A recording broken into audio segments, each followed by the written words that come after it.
അമൽ തേനമ്പറമ്പിൽ തിരുവനന്തപുരത്ത് നിന്നും ഇന്ദിരാഭവന് മുന്നിൽ നിന്നും ചേരുന്നുണ്ട്. അമൽ, അഞ്ച് നേതാക്കന്മാർ എന്ന് പറയുമ്പോൾ 4 നേതാക്കന്മാർ ദീർഘകാലം KPCC കസേരയിലിരുന്നു. MM ഹസൻ ഇടക്കാലത്ത് KPCCയുടെ ചുമതലയിലേക്ക് വന്നു. അപ്പോൾ ഈ 5 നേതാക്കന്മാരെ കേൾക്കുക എന്നത് വളരെ പ്രധാനപ്പെട്ട കാര്യമാണ്. അപ്പോൾ അതിൽ ഡൽഹിയിലേക്ക് മുല്ലപ്പള്ളി പോകുന്നില്ല എന്ന് കേൾക്കുന്നുണ്ട്. ഇതിനോടകം തന്നെ മുല്ലപ്പള്ളി രാഹുലുമായിട്ട് സംസാരിച്ചു എന്നും പറയുന്നുണ്ട്. നമുക്ക് സ്ഥിരീകരിക്കാൻ കഴിയുന്ന കാര്യങ്ങൾ, ബാക്കിയുള്ള 4 പേരും ഡൽഹിക്ക് പോകുന്നുണ്ടോ? അങ്ങനെയെങ്കിൽ അത് എപ്പോഴായിരിക്കും? ഇവരുമായിട്ട് ബന്ധപ്പെടാൻ കഴിഞ്ഞോ? എന്താണ് ഇന്ദിരാഭവനിലടക്കമുള്ള നേതാക്കന്മാരുടെയൊക്കെ തന്നെ പ്രതികരണങ്ങൾ, സൂചനകൾ വരുന്നത്?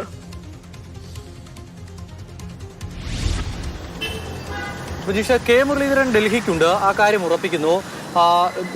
മുല്ലപ്പള്ളി രാമചന്ദ്രനോട് സംസാരിച്ചിരുന്നു. അപ്പോൾ മുല്ലപ്പള്ളി രാമചന്ദ്രന്റെ പ്രതികരണം എന്ന് പറയുന്നത്, വിളി വന്നിരുന്നു, ദിവാസ്പുരുഷ് വിളിച്ചിരുന്നു, ഡൽഹിക്ക് എത്തണമെന്ന് ആവശ്യപ്പെട്ടു, ഈ ചർച്ചകളുടെ ഭാഗമാകണമെന്ന് പറഞ്ഞു. പക്ഷേ ഡൽഹിയിൽ വെച്ച് നടക്കുന്ന ചർച്ചകളിൽ താൻ ഇടപെടാനില്ല, ഒരുപാട് കാലം ഡൽഹിയിൽ നടന്നതാണല്ലോ എന്നുള്ളതായിരുന്നു മുല്ലപ്പള്ളിയുടെ പ്രതികരണം. പക്ഷേ തന്റെ അഭിപ്രായം താൻ അറിയിക്കും, തന്നോട് അഭിപ്രായം ചോദിച്ചിട്ടുണ്ട്, തന്റെ വ്യക്തിപരമായ അഭിപ്രായം എന്ത് എന്നുള്ള കാര്യം ഹൈക്കമാൻഡിനെ കൃത്യമായി അറിയിക്കും. പക്ഷേ ഡൽഹി യാത്രയില്ല എന്നുള്ള കാര്യം മുല്ലപ്പള്ളി ഉറപ്പിച്ച് പറയുന്നു. അതോടൊപ്പം തന്നെ VM സുധീരനെ ബന്ധപ്പെടുമ്പോൾ VM സുധീരൻ ഇതുവരെയും അങ്ങനെ നേരിട്ട് എത്തണമെന്നുള്ള ഒരു കോൾ ഇതുവരെയും ലഭിച്ചില്ല. അധികം വൈകാതെ എത്തുമായിരിക്കും. ഓരോരുത്തരെ വിളിച്ചു വരികയാണ്.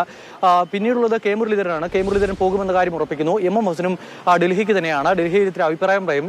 ഇതിൽ ഇപ്പോൾ വ്യക്തമായ അഭിപ്രായം പറഞ്ഞിരിക്കുന്ന ഒരേ ഒരു മുൻ KPCC പ്രസിഡന്റ് എന്ന് പറയുന്നത് നേരത്തെ പറഞ്ഞതുപോലെ കെ സുധാകരനാണ്. കെ സുധാകരൻ തന്റെ നിലപാട് രേഖാമൂലം തന്നെ ഹൈക്കമാൻഡിനെ അറിയിച്ചിട്ടുണ്ട്. അത് അങ്ങനെ അറിയിക്കുമ്പോൾ തന്നെ അത് ഒരു സമവായ ഫോർമുല എന്നുള്ള നിലയിലാണ് സുധാകരൻ പറയുന്നത്. VD സതീശനെയും അതോടൊപ്പം തന്നെ രമേശ് ചെന്നിത്തലയെയും KC വേണുഗോപാലിനെയും സെറ്റിൽ ചെയ്ത് എല്ലാവരെയും തൃപ്തിപ്പെടുത്തി മുന്നോട്ട് കൊണ്ടുപോകാൻ പരുവത്തിനുള്ള ഒരു സമവായ ഫോർമുല താൻ മുന്നോട്ട് വെച്ചിട്ടുണ്ട് എന്നുള്ളതാണ് കെ സുധാകരൻ പറഞ്ഞു വെച്ചത്. 3ഉം ഒരുപോലെ പ്രധാനപ്പെട്ട നേതാക്കളാണ്, ആരെയും പൂർണ്ണമായും ഒഴിവാക്കി നിർത്തുന്നത് ശരിയല്ല എന്നുള്ളതാണ് കെ സുധാകരന്റെ നിലപാട്. പക്ഷേ ഒറ്റ കാര്യത്തിൽ കെ സുധാകരന് നിർബന്ധമുണ്ട്, കേരളത്തിന്റെ മുഖ്യമന്ത്രിയായി KC വേണുഗോപാൽ എത്തണം, അതായി കാണാൻ താൻ ആഗ്രഹിക്കുന്നു എന്നുള്ള നിലപാടിൽ കെ സുധാകരൻ ഉറച്ചു നിൽക്കുകയാണ്. ഡൽഹിയിൽ എത്തിയാലും ആ നിലപാടിൽ ഒരു മാറ്റവും വരാനുള്ള സാധ്യത കാണുന്നില്ല. രണ്ടാമതുള്ള കാര്യമെന്ന് പറയുന്നത് കെ മുരളീധരന്റെ അഭിപ്രായമാണ്. കെ മുരളീധരൻ എന്തായാലും ഈ ക്യാബിനറ്റിന്റെ ഭാഗമായി എത്തുന്ന ഒരാൾ എന്നുള്ള കാര്യത്തിൽ യാതൊരുവിധ സംശയവും വേണ്ട. വകുപ്പ് ഏത് എന്ന് മാത്രം തീരുമാനിച്ചാൽ മതി.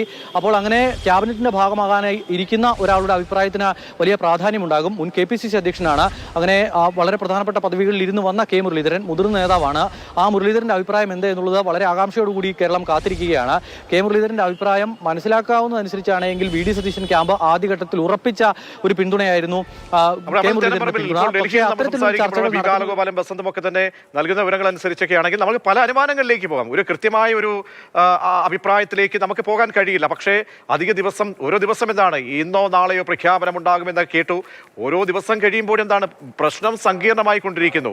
തെറ്റായ ഒരു സന്ദേശം അണികൾക്കിടയിലേക്ക് നൽകുകയാണ്. അണികൾക്ക് എന്താണ്, അവർക്ക് ഒരു തെരഞ്ഞെടുക്കപ്പെട്ട MLAക്ക് വേണ്ടി പോലും ഒരു ആഹ്ലാദ പ്രകടനത്തിലേക്ക് പുറത്തേക്ക് ഇറങ്ങാൻ കഴിയുന്നില്ല. ഇറങ്ങിക്കഴിഞ്ഞാൽ എന്താണ്, അത് മറ്റൊരു ചേരിതിരിവിന്റെ ഭാഗമായിട്ട് ചേരിപ്പോരിന്റെ ഭാഗം എന്ന രീതിയിലേക്കൊക്കെ ചിത്രീകരിക്കപ്പെടുകയും അങ്ങനെ സംഭവങ്ങൾ ഉണ്ടാവുകയും ചെയ്യും. അപ്പോൾ ഏറ്റവും സാധ്യമായ ഒരു സമയത്ത് ഒരു പ്രഖ്യാപനം ഇപ്പോൾ ഈ നേതാക്കന്മാരെ ഡൽഹിയിലേക്ക് വിളിപ്പിക്കുമ്പോൾ അവരുമായിട്ട് ബന്ധപ്പെട്ട് കേൾക്കുമ്പോൾ എന്താണ് ഒരു പുതിയ ഒരു കൺസൾട്ടേഷൻ അല്ലെങ്കിൽ അവരിൽ നിന്നും അഭിപ്രായം തേടലാണോ, അതല്ല ഹൈക്കമാൻഡ് തീരുമാനിച്ചു കഴിഞ്ഞ ഒരു കാര്യം അവരിലേക്ക് ഇതാണ് ഞങ്ങളുടെ നിലപാട് എന്ന് അറിയിക്കാനായിരിക്കുമോ? അങ്ങനെ എന്തെങ്കിലും സൂചനകൾ ലഭ്യമാകുന്നുണ്ടോ നേതാക്കന്മാരുമായിട്ടും മുന്നണിയിലെ പ്രധാനികളുമായിട്ടൊക്കെ ബന്ധപ്പെടുമ്പോൾ? UDF കൺവീനർ അടൂർ പ്രകാശിനെയും അതോടൊപ്പം തന്നെ RSPയുടെ നേതാവ് ഷിബു ബേബി ജോണിനെയും കണ്ടിരുന്നു. രണ്ടുപേരെയും കണ്ട് സംസാരിക്കുമ്പോൾ രണ്ടുപേർക്കും എപ്പോൾ പ്രഖ്യാപനം ഉണ്ടാകുമെന്ന കാര്യത്തിൽ ഒരു വ്യക്തതയും നൽകാൻ കഴിയുന്നില്ല. അവർക്കൊന്നും ഒരു ധാരണയുമില്ല. നമ്മളൊക്കെ കാത്തിരിക്കുന്നത് പോലെ, സാധാരണക്കാരായ മലയാളികൾ കാത്തിരിക്കുന്നത് പോലെ അവരും കാത്തിരിക്കുകയാണ് എപ്പോൾ പ്രഖ്യാപനം ഉണ്ടാകുമെന്ന കാര്യത്തിൽ. കെ മുരളീധരനെ ഇന്ന് കണ്ട അഭിപ്രായം തേടിയിരുന്നു. കെ മുരളീധരൻ ഈ വിഷയത്തിൽ പ്രതികരിക്കാനേ തയ്യാറല്ല. അധികം വൈകാതെ വരും എന്നുള്ളതാണ് കെ മുരളീധരൻ പറയുന്നത്. ഹൈക്കമാൻഡ് തീരുമാനമെടുത്ത് അറിയിക്കും എന്ന് കെ മുരളീധരൻ പറഞ്ഞ് ഒഴിവാക്കുകയാണ്. അതിനപ്പുറത്തേക്കുള്ള പ്രതികരണം കെ മുരളീധരന്റെ ഭാഗത്തുനിന്നും ഉണ്ടാകുന്നില്ല. അത്തരത്തിൽ നേതാക്കൾക്കും പ്രവർത്തകർക്കും ഒന്നും ഒരു വ്യക്തതയും ഇല്ലാതെ നിൽക്കുകയാണ്. ഞാൻ നേരത്തെ പറഞ്ഞ കെ മുരളീധരന്റെ കാര്യം ഒന്ന് പൂർത്തീകരിച്ച് പോകാം, അല്ലെങ്കിൽ തെറ്റിദ്ധാരണ ഉണ്ടാകാൻ സാധ്യതയുണ്ട്. കെ മുരളീധരന്റെ പിന്തുണ VD സതീശൻ ക്യാമ്പിനാണ് എന്ന് അവർ ആദ്യഘട്ടത്തിൽ ഉറപ്പിച്ചതാണ്. അത്തരത്തിലായിരുന്നു ചർച്ചകളെല്ലാം മുന്നോട്ട് പോയിക്കൊണ്ടിരുന്നത്. നിരന്തരമായ അത്തരം വാർത്തകൾ വരികയും ചെയ്തു.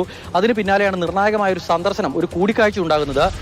തിരുവനന്തപുരത്തുള്ള കെ മുരളീധരന്റെ ഓഫീസിലേക്ക് അപ്രതീക്ഷിതമായി കെ സുധാകരൻ എത്തുന്നു. കെ സുധാകരൻ എത്തുന്ന കാര്യം മാധ്യമപ്രവർത്തകരെ മുൻകൂട്ടി അറിയിച്ചിരുന്നു. അവിടേക്ക് എത്തി ആ ചർച്ച ദീർഘനേരം നീണ്ടുപോയി. ആ ചർച്ചയിൽ കെ സുധാകരൻ എത്തിയത് KC വേണുഗോപാലിന്റെ ദൂതനായാണ് എന്നുള്ള തരത്തിലാണ് പിന്നീട് പുറത്തു വന്ന വാർത്തകൾ. അത്തരത്തിലാണ് ആ വ്യാഖ്യാനം ഉണ്ടായത്. വന്നത് സൗഹൃദ സന്ദർശനത്തിനാണെങ്കിൽ പോലും അല്ലെങ്കിൽ മറ്റെന്തെങ്കിലും കാര്യത്തിനാണെങ്കിൽ പോലും അതിൽ ഉണ്ടായ വ്യാഖ്യാനം എന്ന് പറയുന്നത് കെ സി വേണുഗോപാലിനുള്ള കെ മുരളീധരന്റെ പിന്തുണ ഉറപ്പിക്കാനായി കെ സുധാകരൻ എത്തി എന്നുള്ള തരത്തിലാണ് അത് വ്യാഖ്യാനിക്കപ്പെട്ടത്. അപ്പോൾ അതിനെല്ലാം ശേഷം ഏതെങ്കിലും തരത്തിലുള്ള ഒരു മാറ്റം, അഭിപ്രായ മാറ്റം ഉണ്ടായിട്ടുണ്ടോ എന്നുള്ളത് വളരെ പ്രധാനപ്പെട്ട കാര്യമാണ്. കെ മുരളീധരന്റെ നിലപാട് എന്തായാലും നിർണായകമായി മാറുമെന്ന കാര്യത്തിൽ സംശയം വേണ്ട. പക്ഷേ ഇപ്പോഴും എപ്പോൾ ഒരു മുഖ്യമന്ത്രി ഉണ്ടാകും എന്ന കാര്യത്തിൽ ഒന്നും ഉറപ്പിച്ചു പറയാൻ പ്രധാനപ്പെട്ട നേതാക്കൾക്കുമാകുന്നില്ല. എന്തായാലും ഇവരെല്ലാം ഡൽഹിക്ക് വിളിപ്പിച്ചിരിക്കുന്ന സ്ഥിതിക്ക് അവരിൽ നിന്നെല്ലാം അഭിപ്രായം കേട്ട ശേഷം മാത്രമായിരിക്കും ഒരു തീരുമാനത്തിലേക്ക് എത്തുക. അങ്ങനെയാണെങ്കിൽ ഇന്നുണ്ടാകില്ല എന്ന് ഉറപ്പിക്കാൻ കഴിയും. ഈ നേതാക്കളോട് ഡൽഹിയിൽ നാളെ എത്താൻ പറഞ്ഞിരിക്കുന്ന സമയം എപ്പോഴാണെന്ന് അറിയേണ്ടതുണ്ട്.